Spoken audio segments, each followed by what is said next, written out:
Footpath మీద అంట్లు తోముకునే నీకు మంచి స్థానం ఇచ్చి డబ్బులు బట్టలు ఇచ్చి రాచమర్యాదలు చేసింది నా భార్య. తననే మోసం చేసావు కదే, నీకు కుక్క చావు వస్తుంది.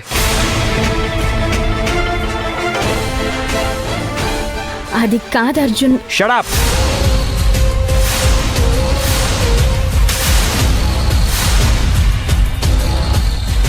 నీలాంటి దాన్ని నా కుటుంబ సభ్యురాలు అని చెప్పుకోవడానికే సిగ్గేస్తుంది. అసలేం కావాలి నీకు? మంచిగా బతకలేవా? సంపాదించి ఏం చేసుకుంటావు? రోజుకో చీర కట్టుకొని రోజుకో కారులో తిరుగుతావా? ఏం చేస్తావు? నీ ఆశకసలు అంతుందా? ఏ మనిషి అయినా ఒక్కసారి కాకపోతే ఇంకోసారి మారతాడు. నీకు ఎన్ని అవకాశాలిచ్చినా నువ్వు మారవు. ఎందుకంటే నువ్వు అసలు మనిషి పుట్టుక పుడితేనే కదా మారడానికి. శివగామిని ఎన్నిసార్లు మోసం చేసావు? తనకున్న పవర్కి నిన్ను ఏమైనా చేయగలదు. అయినా సరే నిన్ను అయ్యో పాపంలే అని వదిలేసింది. ఒకసారి కాకపోతే ఇంకొకసారైనా బుద్ధి వస్తుందని ఇంటికి పిలిపించుకుంటే నువ్వు బిజినెస్ని నాశనం చెయ్యాలనే ప్రయత్నం చేస్తున్నావు. ఆ నీచుడు రావణ్తో కలిసి నాటకం ఆడుతున్నావు కదా.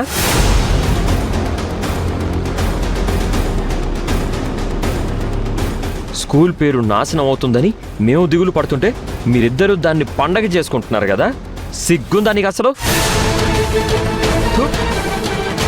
సిగ్గులేని బతుకు. సుజాత, దీని లగేజ్ తీసుకొనిరా. అన్నా అన్నా ప్లీజ్ అన్నా. Shut up.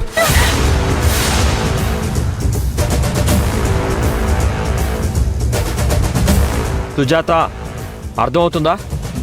వెళ్ళి తీసుకొని రమ్మంటున్నాను కదా.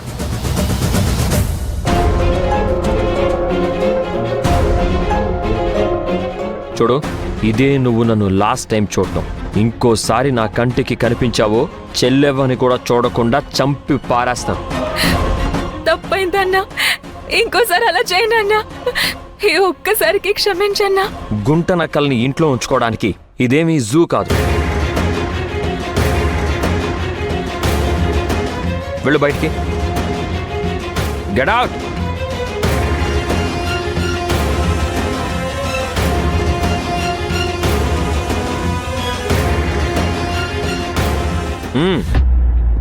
ఈ లగేజ్ నీ బాబు తీసుకొస్తారా? అది కాదు అర్జున్, ఇంత రాత్రి ఎక్కడికి వెళ్తుంది చెప్పు. ఆపు శివగామి. రాక్షసులు తిరిగే టైం అదే కదా. దీనికెందుకు భయం? బయటికి పోయి చావు. అరగంట చీకట్లో ఉంటే వీధి కుక్కలన్నీ వస్తాయి. అప్పుడు తెలుస్తుంది ఒక మంచి ఇంటి విలువేంటో, మంచి మనుషుల విలువేంటో. నీలాంటి వాళ్ళందరికీ సుఖాలు ఈజీగా దొరుకుతున్నాయి కదా, అందుకే అర్థం కాదు.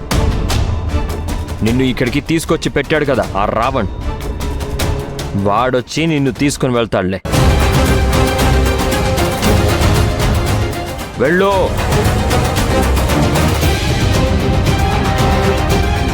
ఆగు. అన్నా, ఇక్కడే ఉండనా అన్నా? నిన్ను ఆగమంది ఇంట్లో ఉండమనడానికి కాదు. నీకెంత కొవ్వు కాకపోతే లక్ష్మమ్మని కాళ్ళు ఒత్తమని అడుగుతావా?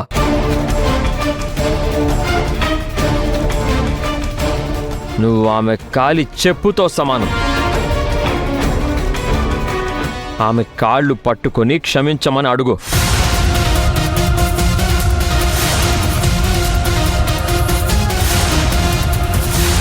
అన్నా, అయ్యో వద్దయ్యా. నువ్వు కొంచెం సైలెంట్గా ఉంటావా లక్ష్మమ్మ? మీ అతి మంచితనాన్ని కొంచెం పక్కన పెడితే బెటర్. ఈ విషయంలో మీకెవరికి మాట్లాడేంత సీన్ లేదు. సైలెంట్గా ఉండండి.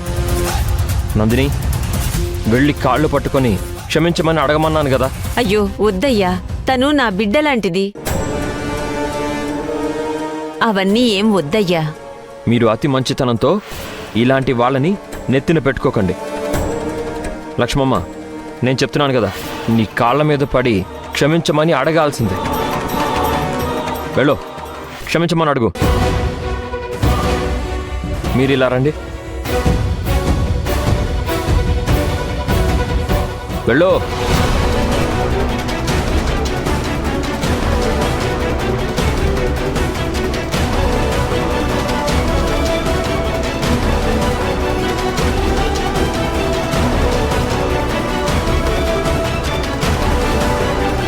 ఏంటి సిగ్గుగా ఉందా? పడు కాళ్ళ మీద. అమ్మా వద్దమ్మా, నువ్వు తప్పు చేశావని నీకనిపించింది కదా, అదే చాలు. అయ్యగారు, ఇంత రాత్రిపూట పంపించడం సరికాదు. ఆడపిల్ల, కావాలంటే పొద్దున్నే పంపించండి. మనల్ని పాము కాటేసింది, చీకటిగా ఉందని హాస్పిటల్కి వెళ్ళడం మానేస్తామా? వెళ్తాం కదా. ఇలాంటి వాళ్ళకి పగలికి రాత్రికి తేడా ఏం తెలియదు. పైగా ఇది రాక్షసులు దయ్యాలు సంచరించే టైం. ఇలాంటి పిశాచాలకి ఏమీ కాదు. ఇది ఇంకొక క్షణం ఇక్కడున్నా ఇంకా ప్రమాదం. ఈ రాత్రికి ఇంట్లో ఉంచితే తెల్లారేసరికి అందరినీ చంపేస్తే?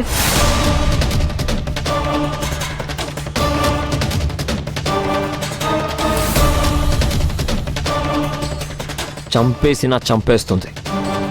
అంత రాక్షసిది. వెళ్ళమంటే వెళ్ళవు కదా. సుజాత, బయటికి పంపించు. అయ్యగారు, చెప్పాను కదా. ఓ,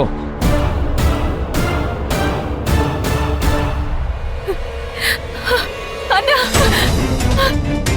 అన్నా ప్లీజ్ అన్నా, అన్నా వద్దన్నా, అన్నా ప్లీజ్ అన్నా. ఇంకోసారి ఇంటి వైపు కన్నెత్తి చూసినా గుడ్లు పీకేస్తాను, జాగ్రత్త.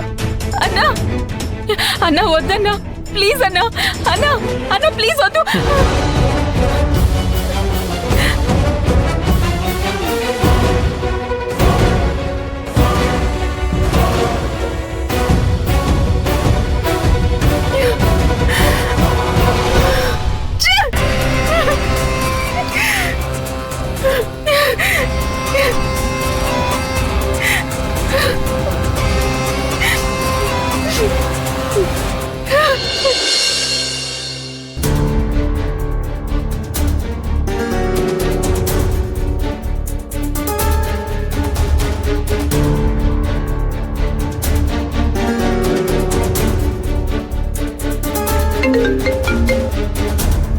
చెప్పు నందిని, ఇందాక మాట్లాడుతుండగానే ఫోన్ కట్ అయింది. మళ్ళీ ఫోన్ చేస్తే ఎత్తలేదు. అర్జున్ అన్న నన్ను ఇంట్లో నుంచి బయటికి గంటేశాడు సార్.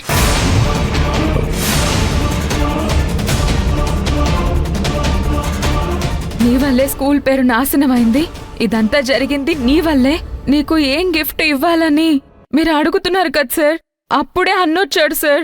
అంత విన్నట్లున్నాడు. నన్ను తిట్టి చంప మీద కొట్టాడు సార్. అందరి ముందు అవమానించి ఇంట్లో నుంచి బయటకు పంపించేశాడు సార్. ఎవరు బాయ్? ఇప్పుడేమీ డిస్కషన్స్ పెట్టొద్దు. నువ్వింటికి వెళ్ళు, పొద్దునే మాట్లాడతాను. సార్, ఈ టైంలో ఎలా వెళ్ళాలి సార్? ఏ క్యాబులు దొరకవా ఏంటి? క్యాబ్ బుక్ చేసుకుని వెళ్ళు, లేదంటే ఆటోలో వెళ్ళు. క్యాబా సార్? సేఫేనా సార్? ఏం నందిని, ఎర్ర బస్సు ఎక్కువచ్చిన దానిలో మాట్లాడుతున్నావు? క్యాబ్తో ఏంటి సమస్య? నువ్వేదో పొడి చేస్తావని నీకు పనులు చెప్తుంటే నువ్వేంటి ఇంత పిరిగ్గొడ్లో మాట్లాడుతున్నావు? నేనిప్పుడు చాలా దూరంలో ఉన్నాను, నువ్వున్న దగ్గరికి రాలేను. క్యాబ్ బుక్ చేసుకుని వెళ్ళు. సార్, మీరు వస్తే బాగుంటుంది సార్. నేను అక్కడికి వచ్చి ఏం చెయ్యాలి? నిన్ను నా ఇంటికి తీసుకురావడానికి కుదరదు కదా. ఏదేమైనా నువ్వు వెళ్లాల్సింది మీ ఇంటికే కదా. అర్థం చేసుకో నందిని, క్యాబ్ బుక్ చేసుకుని ఇంటికి వెళ్ళు. Sir, hello sir.